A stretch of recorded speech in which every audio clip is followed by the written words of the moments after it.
நாம் ஆசைப்படுவதால் மட்டும் இங்கே எதுவும் நடந்து விடாது. நம் கர்மாவின் பலன் எப்படி இருக்கிறதோ அதற்குரிய பலன்கள் தான் கிடைக்கும். இதுதான் வாழ்க்கை சக்கரம். அவர் பெயர் ராமலிங்கம். அந்த காலத்திலேயே கோடிகளில் தொழில் செய்து வந்தவர். முதலாளி முதலாளி என்று அவரை சுற்றி ஒரு கூட்டமே எப்போதும் இருந்து கொண்டிருக்கும். அவரது முன்னோர் நிறைய நல்லது செய்திருக்க வேண்டும். அதனால்தான் என்னவோ ஓஹோவென்று வாழ்ந்து கொண்டிருந்தார். சொந்த ஊரில் ஏராளமான சொத்துக்களை வாங்கி குவித்தார். எங்கிருந்தெல்லாமோ வேலை கேட்டு வந்தவர்களுக்கு வேலை கொடுத்து உரிய சம்பளமும் கொடுத்து வந்தார். ராமலிங்கம் என்றாலே அவர்தான் என்று சொல்லும் அளவுக்கு பிரபலமானார். வாழ்க்கை சக்கரம் சுழன்றது. ஒரு நாள் ராமலிங்கத்துக்கும் வயதானது. இறந்தும் போனார். ராமலிங்கம் பெற்றிருந்த முதலாளி என்கிற பெயரை அவரது வாரிசுகள் பெற தவறினார்கள். அவரது அடுத்த தலைமுறையினர் பல இடங்களுக்கும் சிதறி போக அந்த முதலாளி குடும்பத்தை எல்லோரும் மறந்தே போனார்கள். ராமலிங்கத்தின் சொத்துக்களை அவரது வாரிசுகள் விற்றும் விட்டார்கள்.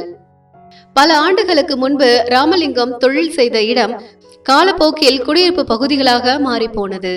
வாழ்க்கை சக்கரம் இன்னும் வேகமாக சுழன்றது. முதலாளி ராமலிங்கம் என்றால் அது யார் என்று கேட்கும் நிலையும் ஒரு நாள் வந்தது.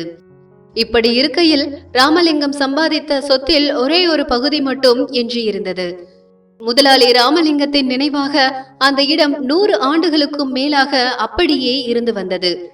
உள்ளூர் அரசியல்வாதி ஒருவனின் கண்களை அந்த இடம் உறுத்த அந்த நிலத்துக்கு அடிமாட்டு விலை பேசப்பட்டது. நிலத்தின் இன்றைய உரிமையாளர்கள் கதறினார்கள், நாங்கள் வாழ்ந்து கெட்டவர்கள். ஒரு காலத்தில் இந்த ஊரே எங்களுடையதுதான். இன்று இந்த ஊருக்கு ஒதுக்குப்புறமாக வாழ்ந்து கொண்டிருக்கிறோம்.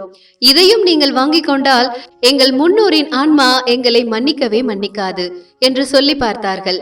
ஆனால் அந்த அரசியல்வாதியோ, அந்த இடம் இனி எனக்கு தான், நீ தராவிட்டால் நானே எடுத்துக்கொள்வேன் என்று மிரட்டிவிட்டு போனான். பயந்து போனார்கள் முதலாளி ராமலிங்கத்தின் அந்த வாரிசுகள். ஆனால் அந்த அரசியல்வாதியோ தொடர்ந்து மிரட்டி அந்த சொத்தை எழுதி வாங்கிக் கொண்டான். பாதிக்கப்பட்ட அந்த நிலத்தின் உரிமையாளர் இறைவன் சன்னதியில் கதறி அழுதார். இறைவா, நீயே அந்த அநியாயத்தை கேள் என்று முறையிட்டவர் விரக்தியில் தன் உயிரையும் மாய்த்து கொண்டார். அவரது முன்னோர்கள் செய்த புண்ணியத்தால் நேராக சொர்க்கம் சென்றார். இறைவனிடம் முறையிட்டார், எல்லாம் வல்ல இறைவனை, நாங்கள் என்ன பாவம் செய்தோம்? ஒரு காலத்தில் எல்லோருக்கும் அள்ளி அள்ளி கொடுத்த எங்கள் குடும்பம் இன்று வாழ்ந்து கெட்ட குடும்பமாக மாற என்ன காரணம் என்று கேட்டார். அதற்கு இறைவன் சொன்னார், மகனே, தன்னுடைய முன்னோர்கள் செய்த புண்ணியத்தால் தான் உங்கள் முதலாளி ராமலிங்கம் செல்வ செழிப்போடு வாழ்ந்தார். புகழ்பெற்ற மனிதராகவும் விளங்கினார். அவரது மறைவுக்கு பிறகு அந்த புண்ணியத்தின் பலன் குறைந்துவிட்டது. ஒரு கட்டத்தில் அந்த புண்ணியத்தின் பலன் இல்லாமலேயே போனது. அதனால்தான் இருக்கும் இடமும் கைவிட்டு போகும் நிலை வந்தது என்று சொன்னார் இறைவன். அப்படியென்றால் எங்களுடைய நிலத்தை பிடுங்கிக் கொண்ட அந்த அரசியல்வாதி மட்டும் நன்றாக வாழ்கிறானே, அவன் நினைத்தால் யாருடைய நிலத்தையும் பிடுங்கிக் கொள்ள முடிகிறதே.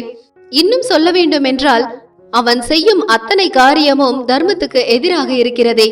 இப்படி பலரது வாழ்க்கையை கெடுத்து நடுரோட்டில் நிப்பாட்டும் அவனும் அவனை போன்றவர்களும் மட்டும் எப்படி இந்த உலகத்தில் மகிழ்ச்சியோடும் பணபலத்தோடும் அதிகாரத்தோடும் வாழ்கிறார்கள்?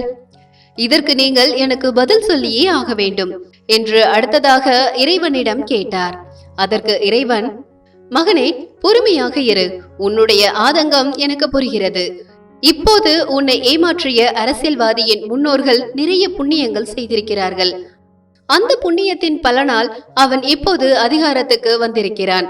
தகுதியே இல்லாத ஒருவனிடம் அதிகாரங்கள் குவிந்தால் என்ன நடக்கும் என்பதை தான் அவன் காண்பித்துக் கொண்டிருக்கிறான்.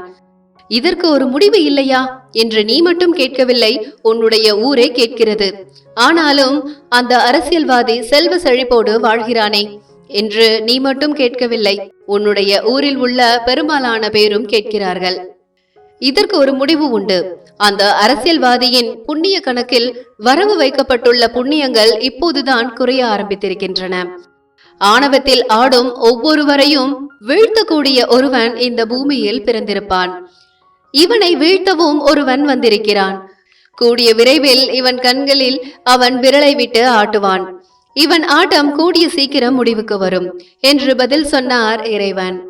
எப்போதெல்லாம் தர்மம் சீர்குலைகிறதோ அதர்மம் தலைவிரித்து ஆடுகிறதோ அப்போதெல்லாம் தர்மத்தை நிலைநாட்டுவதற்கும் தீயவர்களை அழிப்பதற்கும் சாதுக்களை காப்பதற்கும் நான் ஒவ்வொரு யுகத்திலும் அவதரிக்கிறேன் என்று கிருஷ்ண பரமாத்மா சொல்லியிருக்கிறார்.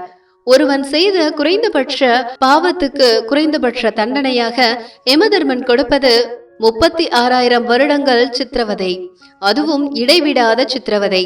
இதையெல்லாம் அறிந்து கொள்ளாமல் சிலர் அதிகாரத்திலும் பணத்திமிரிலும் இங்கே ஆடிக்கொண்டிருக்கிறார்கள். இவர்கள் இங்கே ஆடும் ஒவ்வொரு ஆட்டத்துக்கும் இறைவனிடம் பதில் சொல்லியே ஆக வேண்டும். துரோகம் செய்யும் எல்லோருமே இங்கே நன்றாக வாழ்ந்துவிட முடியாது. அவர்களின் கர்ம வினையின் பலன்படியே எல்லாமும் நடக்கும். நாம் ஆசைப்படுவதால் மட்டும் இங்கே எதுவும் நடந்துவிடாது. நம் கர்மாவின் பலன் எப்படி இருக்கிறதோ அதற்குரிய பலன்கள் தான் கிடைக்கும். இதுதான் வாழ்க்கை ரகசியம். இந்த வீடியோ பிடிச்சிருந்தா லைக் பண்ணுங்க, ரொம்ப பிடிச்சிருந்தா நண்பர்களுக்கும் ஷேர் பண்ணுங்க. நம்ம ஆன்மீகம் ஆனந்தம் சேனலை முதல் முறையா பார்க்கும் நண்பர்கள் மறக்காம நம்ம சேனலை சப்ஸ்கிரைப் பண்ணிட்டு கூடவே பெல் பட்டனையும் ஆன் பண்ணிக்கோங்க.